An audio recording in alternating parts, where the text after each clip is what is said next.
So a lot of people will wonder, how do I be happy in life? And it turns out that the yogic tradition actually has a really good answer to that. That essentially there's a particular condition called dukkha, or suffering, that governs a lot of our life. And that most of the time, if we look at how people behave in life, they seek pleasure and avoid pain. And at the end of the day, though, even though if we're really successful at that, what we tend to find is that people who are very sort of hedonistic and pleasure-seeking still sort of feel this sort of lack of contentment, feel this sort of cosmic sense that something isn't right. And I feel like we have sort of a societal or almost cosmic dukkha, or suffering, going on, where I look at like a lot of young people and they feel like things just aren't going well, that the future looks sort of bleak and hopeless. So how can we start to understand, what is the nature of happiness? What is the nature of suffering? How do I find peace? And we treat that question like it's a very, very complicated question that requires a lifetime of theoretical analysis to figure out. Whereas it turns out that in the tradition of yoga and meditation, the answer to that question is actually very simple. That there's a particular source of suffering in our life called dukkha, and that there are particular antidotes to dukkha. So let's start by sort of understanding what dukkha is. And I'm gonna share a story with y'all that's a couple thousand years old about one of the Pandavas, who's sort of one of these heroes from the Hindu tradition, named Arjuna. So the backdrop of this is that in ancient India, there was sort of a civil war happening between two sets of cousins.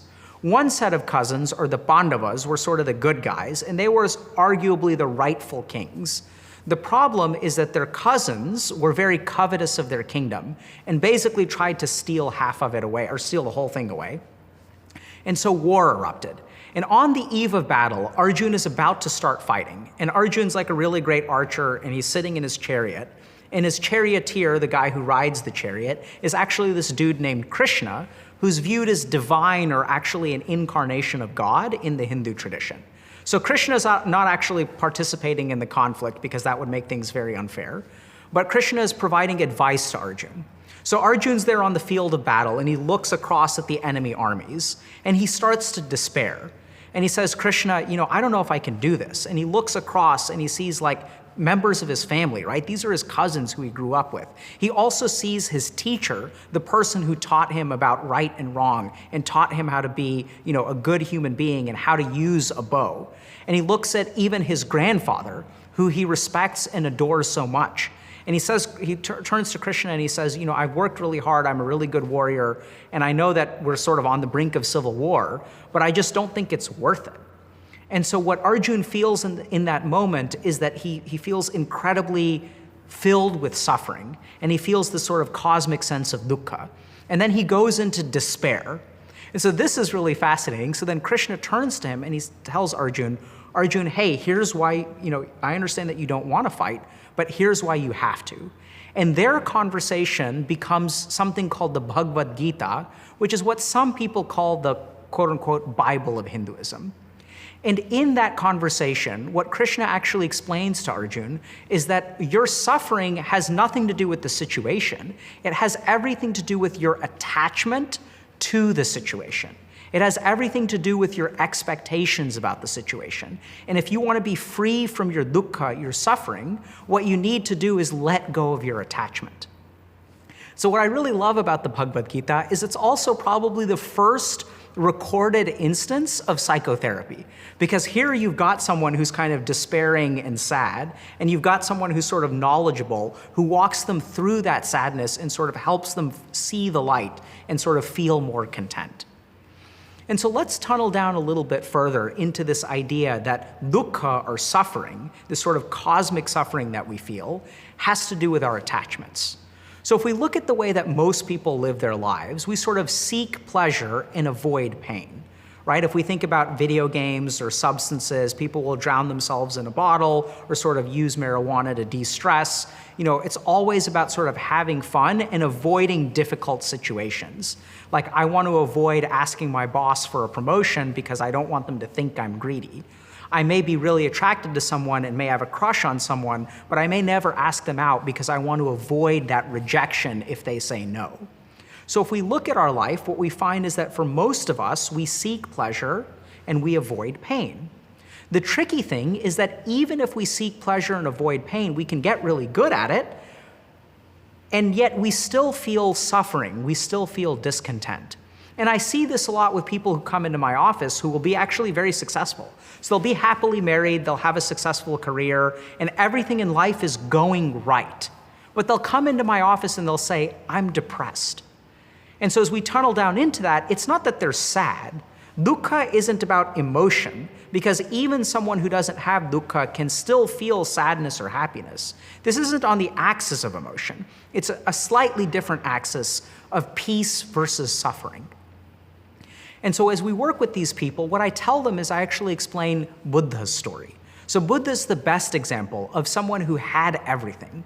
So he was a king, he was respected, he was powerful, he was like ruling a wonderful kingdom. He was also happily married to a very accomplished queen. He also had a healthy young son and it seemed like everything in Buddha's life was going well. And then he woke up one day and he found he was unhappy. And that may sound like it's a great situation to be in, but it's actually really terrifying. Because I want you guys to think about your unhappiness for a second. When I'm unhappy, what does my mind do? It says, oh, I'm missing something. So if I get that, then I'll be happy. And then once you get that thing, for a few days, your mind is fine. And then it starts to think about other things. And it says, oh, let's get that, and then we'll be happy. And then we'll be happy. If I get that next promotion, I'll be happy. If I get that next raise, I'll be happy. If I get that next article of clothing, if I get this watch or this pair of shoes or this kind of phone, then I'll be happy. And so our mind goes on chasing all of these sources of happiness. But what happened with Buddha is he reached the end of the road. And then Buddha's truly screwed because, what else is there? He already has everything. And so that's how he started his journey to overcome dukkha and find sukkha or contentment or peace. And what Buddha's journey took him on made him realize that there are two things that every human being is entitled to in life. One is suffering, that dukkha is sort of a cosmic condition, and the second is death. It's sort of a bleak situation, but I think it's actually a really, really important outlook because it's Buddha's understanding that dukkha is a fundamental right of life that allowed him to treat it so seriously. And what I see right now is a society that isn't treating dukkha seriously. And what we see is a society where mental illness is on the rise. 1 out of 3 people will experience depression. About 5 to 10 years ago, 5 to 6% of the population was addicted to video games. Now it's closer to 12 or 13%.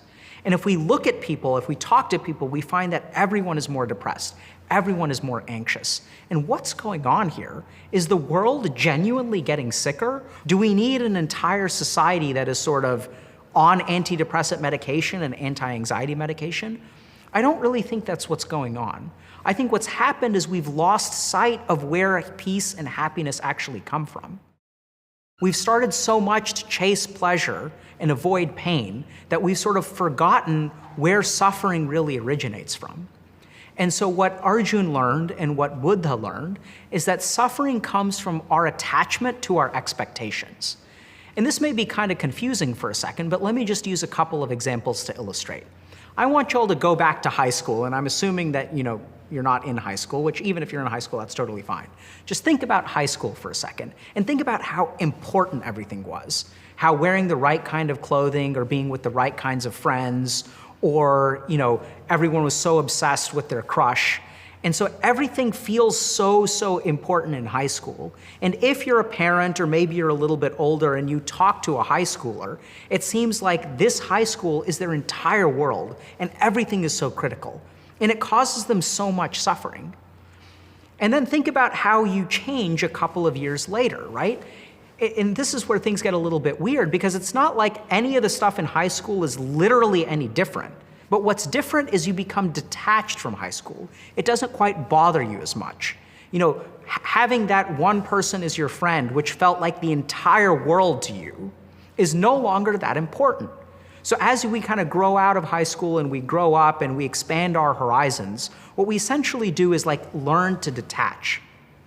And high schoolers are a really great example of, even if you do have all of the cool kids as your friends, they still suffer, right? Because you're always worried about losing them or not being cool enough. That even if you're the top dog or the queen bee, that you're always worried about someone else becoming more popular. So even success can come with suffering as long as there's attachment. So another good example of this is the bridezilla. Because everyone nowadays wants the perfect wedding, right? And they work so hard to really create the perfect situation and the perfect day, because everyone wants the perfect day. And it's not just brides, it's definitely grooms too, right? They envision all of these things that they want to go a particular way. And then people get so bent out of shape. People get so upset if a single thing isn't right. And I know this sounds kind of weird, but just think about this for a second. How long can you hold on to the happiness from one day? If I have the perfect wedding and everything goes exactly right, how many years of happiness or contentment does that buy me? And so it's really bizarre, but a lot of our suffering actually comes from how much we care about things. And how much does it really matter a decade later if the appetizer for my final course in my wedding wasn't right? And this is the really crazy thing, is for some people it actually matters a lot, right? Some people never let go of that resentment. And it's sort of, they carry it with them that I wanted that appetizer, but my mother-in-law wanted this appetizer. And they hold on to that resentment. They hold on to that attachment. And think about how insane it is that 10 years later, not getting a particular meal is still causing you suffering. It's absolutely insane. So what Arjuna and Buddha figured out is that it's our attachment to things that actually is the root of our suffering. And we also see this in a lot of really complicated places. Like, for example, in medicine, sometimes I'll work with people who are on the oncology ward. And there's nothing more devastating than a parent who has a child with cancer. Because when it comes to children, attachment is such a huge part of our life, right? But the more attached we are to our kids, and I'm not advocating you detach from your kids, but we'll explain this a little bit, that some parents who, even though they love their children, and even though there's a lot of sadness and grief, that all of those emotions are there, that sometimes the lucky parents are able to find some semblance of peace. They're able to sort of let go of their child. They're able to sort of really grieve them. Because if we think about the process of grief, it's the process of letting go. It's the process of detaching. And that's how we find peace. And so at the end of the day, it's our attachment to things that ultimately causes us suffering. And even though, relationships can be important to us, like especially the relationship between a parent and a child, there's a certain method, there's a certain secret, there's a certain technique to being able to find that peace in spite of the emotion. And so I want you guys to really appreciate this for a second, that that parent who's in that situation really needs something incredibly powerful to help them find peace. That if you're addicted to a substance and you need some kind of strength to overcome that addiction, that you need something really powerful to help you overcome that. And that even for the little benign things like seeking pleasure and avoiding pain, that all of us need to find a way to tolerate pain, right? I have to find a way to take those risks. Arjuna ultimately had to find a way to fight that battle because it was the right thing to do. And so the most simple antidote to dukkha is this concept called dharma, which we'll dive into next. Mary 7, dukkha. I take one, A becoming first. Dukkha.